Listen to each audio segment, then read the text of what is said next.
Covid के बाद भारत में 20 से 30 उम्र के युवा भी हृदय रोग का शिकार हो रहे हैं। हृदय रोग के शिकार पुरुषों व महिलाओं का अनुपात 60 और 40 के लगभग है। हृदय रोग कई प्रकार का होता है, जिसमें कुछ प्रकार जेनेटिक भी होते हैं, यानी हृदय रोगी महिला से उसके बच्चे में भी हो सकता है। विदेशों के मुकाबले भारत में हर बीमारी व्यक्ति को 10 साल पहले अपना शिकार बना रही है। पुरुषों में हृदय रोग का प्रमुख कारण धूम्रपान है, जबकि महिलाओं में माहवारी रुकने के बाद इस रोग का खतरा बढ़ जाता है। ये जानकारी टांडा मेडिकल कॉलेज अस्पताल के कार्डियोलॉजी विभाग के एचओडी डॉक्टर मुकुल भटनागर ने दी।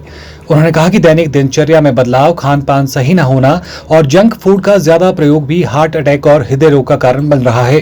कई बार फैमिली हिस्ट्री की वजह से भी हार्ट अटैक आते हैं और धूम्रपान भी इसका मुख्य कारण है। डॉक्टर मुकुल ने कहा कि हालांकि हृदय रोग वृद्धावस्था में होता है, लेकिन भारत में हर बीमारी अन्य देशों के मुकाबले 10 साल पहले लोगों को अपना शिकार बना रही है। अन्य देशों में हृदय रोग 50 से 60 वर्ष की उम्र में होता है, जबकि भारत में 40 वर्ष की उम्र के लोग भी हृदय रोग का शिकार हो रहे हैं। उन्होंने कहा कि पिछले वर्ष करीब 40,000 हृदय रोगियों का टांडा कार्डियोलॉजी विभाग की ओपीडी में उपचार किया गया। उन्होंने कहा कि हेल्दी डाइट और योग व्यायाम करके इस बीमारी से बचा जा सकता है।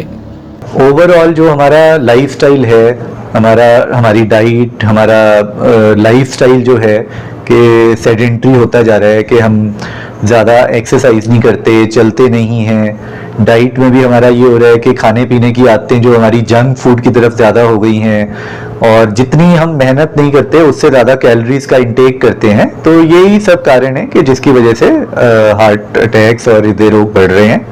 इसके अलावा जो कुछ स्मोकिंग एक काफ़ी मेजर रीज़न है, और कई बार फैमिली हिस्ट्री भी रीज़न रहता है कि जिसकी वजह से हार्ट अटैक्स आते हैं। यूजली तो ओल्ड एज में होता है, लेकिन इंडिया में जो हर बीमारी है वो 10 साल पहले, अगर बाहर के देशों में ये बीमारी 50-60 साल के बाद होती है, तो हमारे यहाँ 40s में भी ये पेशेंट आते हैं।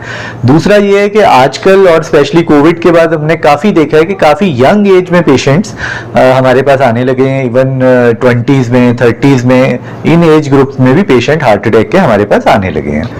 हमारे पास लगभग हार्ट अटैक के 8 से 10 पेशेंट्स डेली आते हैं, और ओपीडी में 2,500 के आसपास पेशेंट्स प्रति माह देखे जाते हैं, और जिनमें से अराउंड 200-300 पेशेंट्स की एंजियोग्राफी होती है, और लगभग 100-150 लोगों की स्टेंटिंग की जाती है। और क्योंकि टांडा काफ़ी बड़े एरिया को केटर करता है, 7-8 डिस्ट्रिक्ट्स के पेशेंट यहाँ पे दिखाने के लिए आते हैं, तो मतलब इन सब, और सबसे बड़ा सेंटर है कार्डियोलॉजी का हिमाचल प्रदेश में, सबसे ज़्यादा नंबर ऑफ केसेस टांडा में होते हैं। तो मृत्यु दर तो बेसिकली कोई भी प्रोसीजर होता है उसमें मतलब 1 to 2% तो रहता ही रहता है, या इवन जो पेशेंट लेट हो जाते हैं आने में, जिनका उपचार नहीं हो जाता है, तो उसमें थोड़ा परसेंटेज ये ज़्यादा होता है। तो इतने पेशेंट्स की मृत्यु हो जाती है। और उसके अलावा बाकी मेडिकल मैनेजमेंट पे कई हैं जो नहीं करवा पाते या नहीं आ पाते यहाँ पे, तो वो मेडिकल मैनेजमेंट पे भी रहते हैं।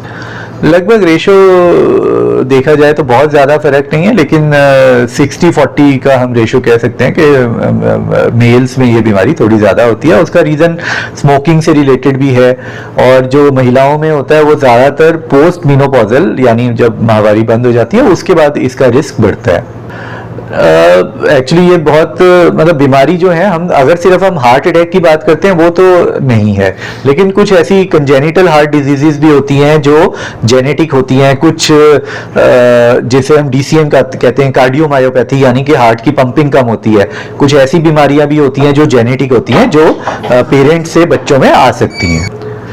जैसे मैंने बताया, प्रति माह हमारे पास 2,500 पेशेंट्स ओपीडी में आते हैं, और पिछले साल लगभग टोटल हमारे 40,000 पेशेंट्स हमारी ओपीडीज में देखे गए हैं कार्डियोलॉजी में। मैं यही कहना चाहूँगा कि एक तो जो रिस्क फैक्टर्स हैं उनको अगर हम कम कर सकते हैं, यानी कि अगर स्मोकिंग है तो ना करें, एक हेल्दी लाइफस्टाइल अपनाएं, यानी डाइट में भी घी, तेल, जंक फूड, इन सबको हमें अवॉइड करना चाहिए, और एक रेगुलर एक्सरसाइज किसी भी फॉर्म में, चाहे हम वॉक करते हैं, चाहे हम जिम में जाते हैं, चाहे हम योगा करते हैं, किसी भी तरीके की एक्सरसाइज हमें 1 से 1.5 घंटा प्रतिदिन करनी चाहिए। और ये स्मोकिंग का त्याग करें, बाकी भी जो नशे हैं उनका भी त्याग करें। ब्यूरो रिपोर्ट, चैनल 9, धर्मशाला।